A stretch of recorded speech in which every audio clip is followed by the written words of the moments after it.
మా సేవాదళ సైనికులకు అందరికీ పేరు పేరున హృదయపూర్వక మరి భారతీయ ఉద్యమాభివందనాలతో జై గాంధీ, జై నెహ్రూ, జై సేవాదళ్.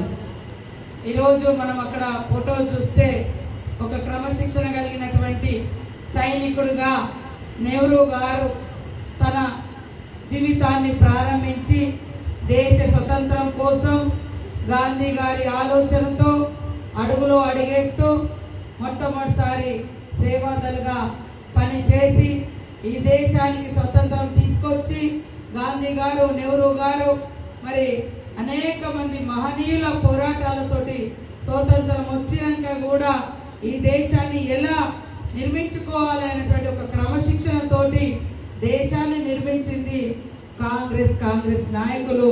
మరి గాంధీ గారి యొక్క సిద్ధాంతం వెలుగులో ఈ సిద్ధాంతం గాంధీ గ్లోబల్ ఫ్యామిలీ, గాంధీ జ్ఞాన్ ప్రతిష్టాన్ అని ఈరోజు మనం ఇక్కడ మరి గాంధీ విగ్రహాలతోటి చూపించుకుంటున్నాం, నిర్వహించుకుంటున్నాం. గాంధీ గారి యొక్క స్ఫూర్తి, గాంధీ గారి యొక్క శాంతియుత విధానం ఎన్ని తరాలు మారినా, ఎన్ని యుగాలు మారినా మరి అదే సిద్ధాంతం ఈ సమాజానికి అవసరం. గాంధీ సిద్ధాంతం గాడ్సేల సిద్ధాంతం కాదు, మాది గాంధీ గారి సిద్ధాంతం. మాది గాడ్సేల మరి హత్యల సిద్ధాంతం కాదు, గాంధీ గారి అహింస సిద్ధాంతం. మరి ఈ సిద్ధాంతమే ఈ దేశానికి, ఈ ప్రపంచానికి మంచినిచ్చే మార్గాన్ని చూపించే సిద్ధాంతం. ఇది మనం అందరం అలవర్చుకోవాలి. ఫస్ట్ రాజకీయ నాయకులు చాలా మంది వస్తారు, అవుతారు, కానీ చాలా మందికి సిద్ధాంతాలు, ప్రజల పట్ల కమిట్మెంట్, ప్రజల కోసం పనిచేయాలనేటువంటి ఆలోచన లేదా మన సిద్ధాంతం యొక్క గతం తెలియకపోవచ్చు.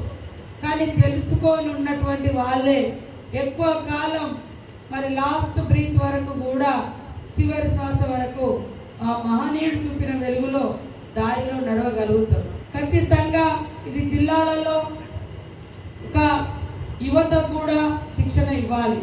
కొత్తగా రాజకీయాలకు వచ్చే వాళ్లకు, సేవా రంగంలోకి వచ్చే వాళ్ళకు కూడా మనం శిక్షణ ఇవ్వాలి. ఇది అశ్రద్ధ చేయకూడదు, చిన్నతనంగా చూడకూడదు. కాబట్టి మా జితేందర్ సోదరులు, మరి వేదిక మీద ఉన్న పెద్దలందరూ ఖచ్చితంగా ప్రతి జిల్లాలో ఒక 10 మంది సేవాదళ్ అంటే సైనిక దళ్, దేశభక్తులు. వాళ్ళు దేశాన్ని కాపాడే, రక్షించే సిద్ధాంతపరంగా కానీ మరి దుర్బుద్ధి ఉన్నటువంటి వాళ్ళని కానీ అలాంటి వాళ్ళను దూరం చేస్తూ మంచి నడవడిక నేర్పేటువంటి వాళ్ళు. కాబట్టి ఖచ్చితంగా జిల్లాల వారీగా కూడా ఈ వెంటనే శిక్షణ తర్వాత కమిటీలు వేసి ఆ కమిటీల నుంచే అక్కడి నుంచే ఫర్దర్గా మరి ఇతర కమిటీలకు వచ్చేటట్టుగా ఒక నియమ నిబంధన పెట్టుకుంటే ఖచ్చితంగా మంచి నాయకులు, దేశభక్తి కలిగిన నాయకులు, ప్రజల పట్ల కమిట్మెంట్ ఉన్న నాయకులను మనము చిన్న స్థాయి నుంచే తయారు చేసుకోగలుగుతాం. పెద్దవాళ్ళు చాలా మంది వస్తుంటారు, పోతుంటారు. అధికారం ఉన్నప్పుడు ఒక దిక్కు, అధికారం లేనప్పుడు ఒక దిక్కు, ఇట్లా ఉంటుంది. కానీ సిద్ధాంతం తెలిసి ఉంటే ఎన్ని కష్టాలైనా ఎదుర్కొంటారు. ఆ సిద్ధాంతం కోసం కట్టుబడి పనిచేస్తున్నాం. కాబట్టి సిద్ధాంతాన్ని, విధానాలను, మన చరిత్రను, మన పార్టీ త్యాగాలను, మన మహనీయుల యొక్క దేశ అభివృద్ధిలో, దేశ స్వతంత్రంలో కృషిని వివరించాలి, తెలియజేయాలి. ఇలాంటి సమర్థ శిక్షణ తరగతులు గ్రామ స్థాయిలో కూడా వెళ్ళినప్పుడే కాంగ్రెస్ పార్టీ, కాంగ్రెస్ సిద్ధాంతం బలంగా కిందికి వెళ్ళిపోతుంది. అది నిర్వహించాలి. ఖచ్చితంగా ఇక్కడికి వచ్చిన మీ అందరికీ, ఈ యొక్క సేవాదల్లో పనిచేస్తున్న మీ అందరికీ పేరు పేరున అభివందనలు, ధన్యవాదాలు. మంచి సైన్యంగా మీరవుతూ జిల్లాలకు కూడా విస్తరిస్తే చాలా పెద్ద సైన్యం అవుతుంది.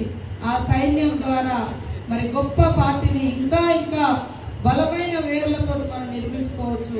కాబట్టి ఈరోజు గాంధీ గారు ఇచ్చిన జ్ఞానం, మరి అంబేద్కర్ గారి ద్వారా వచ్చినటువంటి కాన్స్టిట్యూషన్, మన నెహ్రూ గారు నిర్మించిన భారతదేశ విధి విధానాలు, మరి గొప్ప ఇన్స్టిట్యూషన్స్ ఇవే ఇప్పటికీ ఉన్నాయి.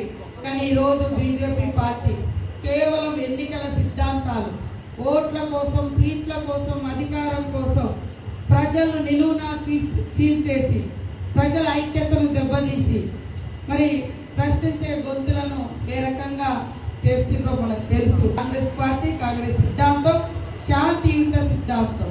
తెల్లటి బట్ట ఎంత నీట్గా ఫేర్గా ఉంటుందో కాంగ్రెస్ విధానం కూడా అదే. కాబట్టి కాంగ్రెస్ సిద్ధాంతం అంటేనే గాంధీ ఐడియాలజీ, గాంధీ ఐడియాలజీ అంటేనే కాంగ్రెస్ విధానం.